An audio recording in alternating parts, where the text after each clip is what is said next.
Sumainyo ang Panginoon. At sumayo rin. Ang mabuting balita ng Panginoon ayon kay San Lucas. Papuri sa iyo, Panginoon.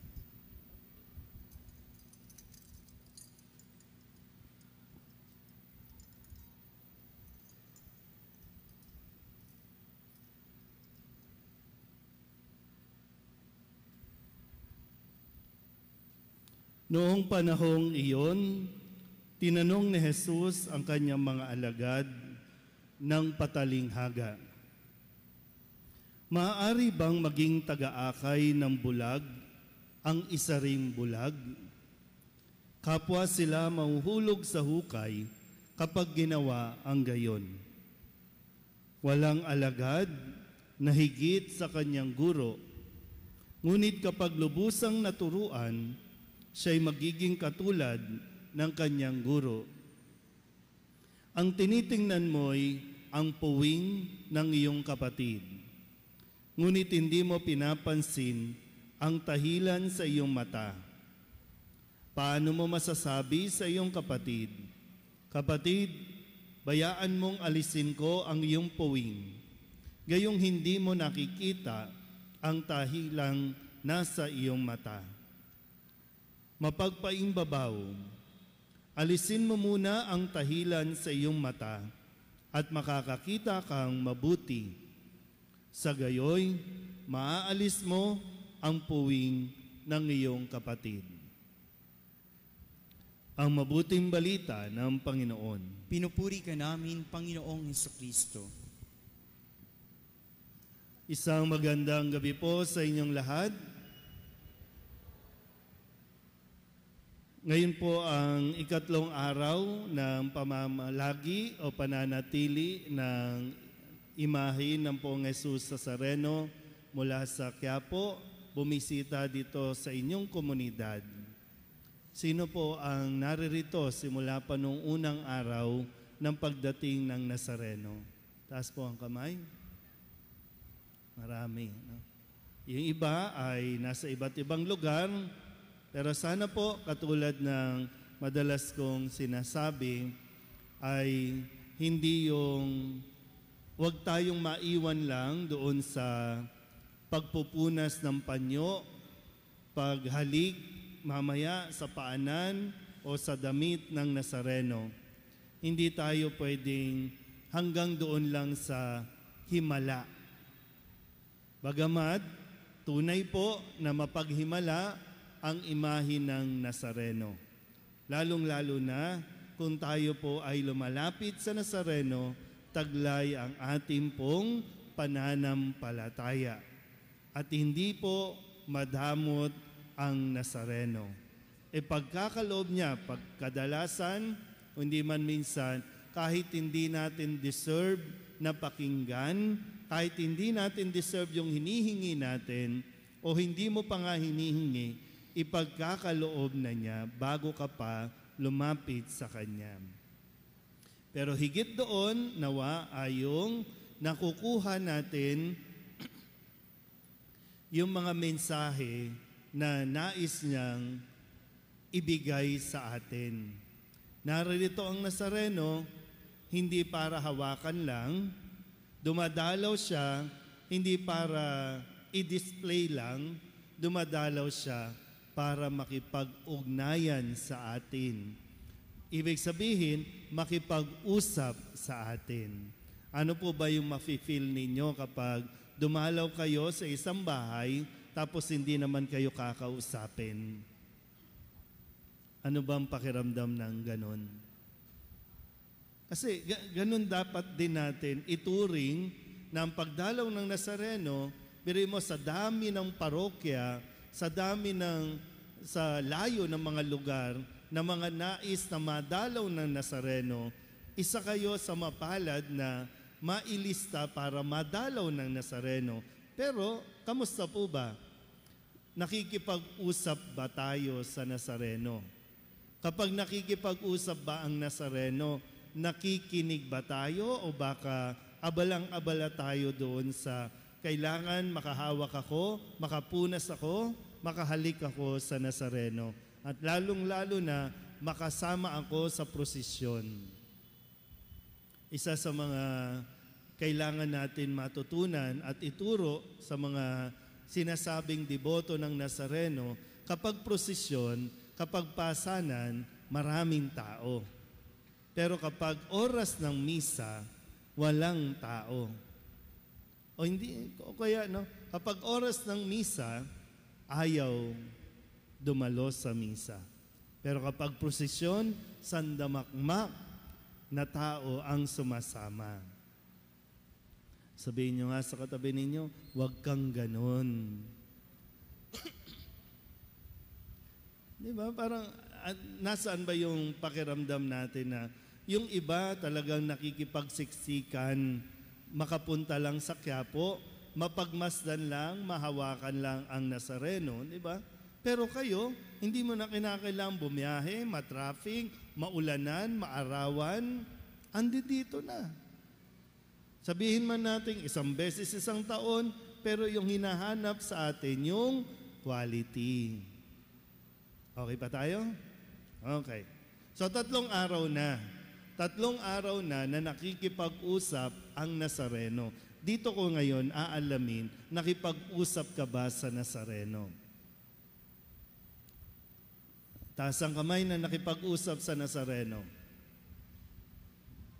Okay. So yung iba, ngayon ka palang kinakausap, ha?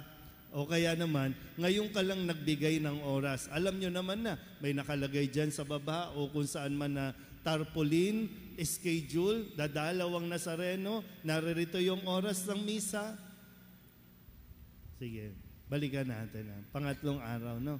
Nung unang araw, anong naalala ninyo sa sinabi ng Nazareno? Sige nga, ano yung naalala ninyong sinabi ng Nazareno? Kasi madami lalapit, di ba? Lumalapit sa Nazareno. Iba nga naiiyak pa, di ba?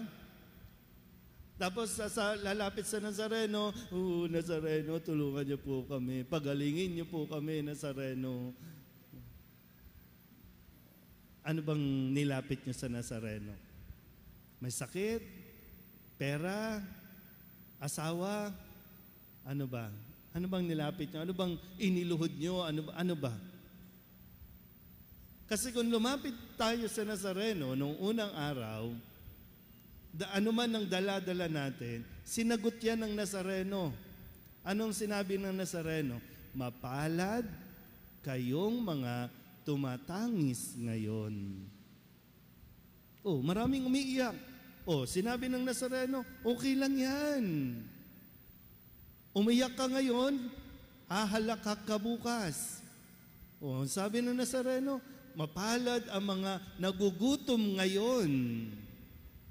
Dahil bubusugin kayo ng Nazareno, bubusugin kayo ng Panginoon. Oh, na lahat nandun na yung sagot.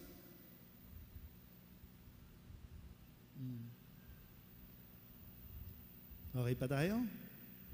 Oh, sabihin nyo nga sa katabi ninyo, mapalad ka. Yung mindset natin, di ba? Pag lumalapit sa Nazareno, ang kailangan lang natin matutunan, yung mindset, hindi ka mahirap. Hindi ka rin, kadalasan kasi namomblema tayo sa mga bagay na hindi mo naman dapat problemahin. O, kalma ka lang. Okay ka naman eh. Isip mo lang yan na hindi ka okay, pero okay ka naman. Pangalawang araw, kahapon. O, sino naririto kahapon? Saan po kayo nagmisa kahapon? Saan po kayo? Dito din? O doon sa kabila? Maganda yung kahapon na payo sa atin. Iyak tayo ng iyak, di ba no? O, sino may mga kaaway dito? Taas ang kamay ng mga may kaaway. Wala. Taas ang kamay ng mga nangaaway dito. Yan. Yan ang karamihan eh. Kasi akala natin, tayo lang inaaway, hindi na nakikita, tayo ang nangaaway. Mayroon tayo mga inaway. Anong payo ni Jesus kahapon? Di ba, kung lumapit tayo sa Nazareno, kasi namomblema tayo, magkakaaway yung magkakapatid, di magkasundo yung magulang at anak, magkakaaway yung mga senator natin, magkakaaway yung mga kongresista natin, no? She may not like, may ganyan-ganyan pa tayo. Ano ang sabi ni Jesus? Ipagdasal ang mga umaaway. Ibigin mo ang iyong kaaway. Diba? Andun, sinasagot naman talaga eh. Ang problema mo, diba?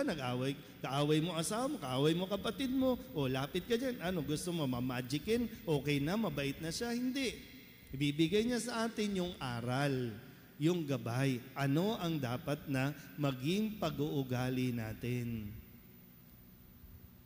Sabihin nyo nga sa katabi ninyo, ibigin mo na. Sige nga. Ayaw nyo pa rin, di ba? So aasa lang kayo, punas, okay na, mabait na kami, bati na kami. Kailangan mo magdesisyon. Sabihin nyo alit sa katabi ninyo, maging totoo ka. Tapos sabihin nyo naman sa katabi ninyo, talaga ba coming from you? Di ba? Iyan naman ang sinasabi sa atin ngayon. Paano daw aakayin ng bulag ang kapwa niya bulag? So paano tayo aakay kung tayo mismo hindi natin nakikita kung ano ang katotohanan? Madali lang sa atin magsabi ng magsabi, pero baka hindi natin nakikita, o kaya naman madali lang sa ating mamuna, pero hindi natin nakikita na tayo din pala ang may problema. So hindi natin maaakay ang iba kung tayo mismo hindi natin nakikita ito. Nabanggit ko na kanina, no? Kapag nakikinig tayo ng mga hearing, yung mga pagdidepensa sa budget, narinig natin, no? Ngayon, kini-question si Alice Go. Pero pag tinitinan mo, no, pag nanonood ka, talagang napapasabi, talaga, coming from you. Kasi yung mga nagtatanong na sinasabing, nagsisinungaling ka, sila mismo nagsisinungaling. Ibig sabihin, yung mahalaga po na magkaroon tayo ng kredibilidad. Sa harapan ng Nazareno, hindi mo kinakailangan magkunwari. Sa harapan ng Nazareno, hindi mo kinakailangan magtago kasi kilalang kilala tayo ng Diyos. Kaya mahalaga na, sabi nga, matuto muna tayo. Tinuturuan tayo ni Jesus kung ano ang mga dapat nating gawin sa mga buhay-buhay natin. Kung hindi ka makikinig sa Nazareno, tapos payo ka ng payo, puna ka ng puna, walang mangyayari sa atin. Magkakagulo lang. Gugulo sa simbahan, gugulo sa bahay, gugulo sa Senado, gugulo ang gobyerno, gugulo ang bansa. Kung wala sa ating nakakakita ng ating mismong kakulangan o kahinaan. Kasi kung makikita natin ito, lalapit tayo sa Nazareno, magpapaturo tayo sa Kanya. Para nang sa ganun, maakay talaga natin. Pwedeng makita, bakit konti ang nagsisimba? Baka yung mga naglilingkod, baka hindi nakakakitaan ng pagsunod sa mga utos ng Diyos. Kaya paano natin sila kukumbinsihin? Yung mga anak ninyo, yung magsimba kayo. Kung nakikita sa pamumuhay natin, yung taliwas sa naririnig nila kay Kristo. Kaya, sana po, magpapatuloy at mananatili pa ang imahe ng Nazareno. Sana po mas buksan natin ang ating puso't isipan sa mga aral na ibinibigay sa atin ng Diyos. Amen? Magsitayo po ang lahat.